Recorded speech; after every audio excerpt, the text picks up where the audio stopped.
Perkenalkan, nama saya Muhammad Alif dari kelas 11 TJKT 1. Oke, saat ini saya akan menjelaskan tentang salah satu pahlawan Indonesia yang bernama Ki Hajar Dewantara. Sebelumnya untuk yang menonton dan mendengarkan, semoga diberi kesehatan selalu ya oleh Tuhan Yang Maha Esa. Dan langsung saja, mari sama-sama kita simak video yang berikut ini. Yang pertama adalah latar belakang Ki Hajar Dewantara. Ia lahir pada tanggal 2 Mei 1889 di Pakualaman. Hari lahir beliau kini diperingati sebagai Hari Pendidikan Nasional. Kala itu, nama lahirnya adalah Raden Mas Suwardi Surjaningrat. Nama kecil beliau adalah Sowardi. Lahir di dalam sebuah keluarga keraton Yogyakarta, beliau adalah anak dari Gusti Pangeran Harya Surjaningrat dan cucu dari Pakualam III. Beliau mengganti namanya menjadi Ki Hajar Dewantara dan melepas gelar bangsawan yang dimilikinya pada tahun 1922.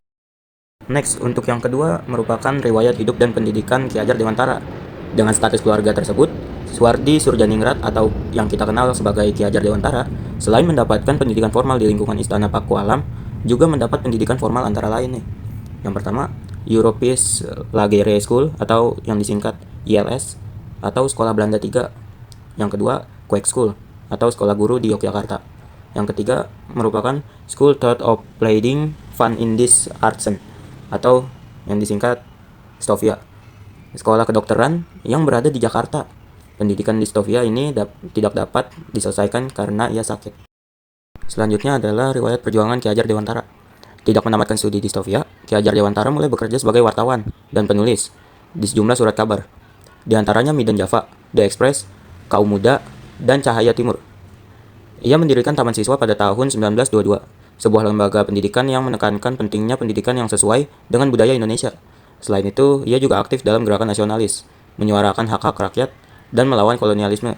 Pada tahun 1930, ia diasingkan oleh pemerintah kolonial, tetapi tetap melanjutkan perjuangannya melalui pendidikan dan tulisan. Setelah Indonesia merdeka, ia diangkat menjadi atau sebagai Menteri Pendidikan dan Kebudayaan. Ki Hajar Dewantara dikenal sebagai Bapak Pendidikan Nasional dan terus dikenang karena kontribusinya dalam memajukan pendidikan di Indonesia. Nah, sekarang kita akan sedikit flashback tentang masa kecil beliau.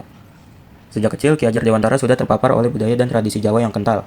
Pendidikan awalnya dimulai di sekolah dasar Belanda, tetapi ia merasa bahwa sistem pendidikan yang diterapkan di sana tidak sesuai dengan karakter dan kebutuhan anak-anak Indonesia. Pengalaman ini membentuk pandangannya tentang pendidikan yang lebih inklusif dan sesuai dengan budaya lokal. Selain itu, Ki Hajar Dewantara juga terlibat dalam berbagai kegiatan sosial dan budaya sejak muda. Ia menyaksikan ketidakadilan dan penindasan yang dialami rakyat Indonesia di bawah pemerintahan kolonial. Berikutnya untuk nomor 4 adalah perjalanan karir dari Ki Hajar Dewantara. Awal karir sebagai aktivis politik, Ki Hajar Dewantara aktif melawan kolonialisme Belanda sebagai penulis dan jurnalis.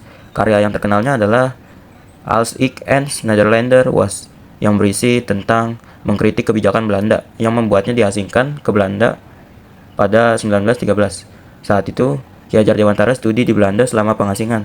Ia belajar tentang sistem pendidikan Eropa yang menginspirasi konsep pendidikan yang akan dikembangkannya di Indonesia. Sepulangnya dari Belanda, ia mendirikan perguruan Taman Siswa pada 3 Juli 1922. Memberikan pendidikan setara bagi masyarakat pribumi serta ia memperkenalkan semboyan Ing Ngarsa Sung Tolada, Ing Madya Mangun Karsa, Tut Wuri Handayani, yang menekankan pentingnya teladan, semangat, dan dorongan dalam pendidikan.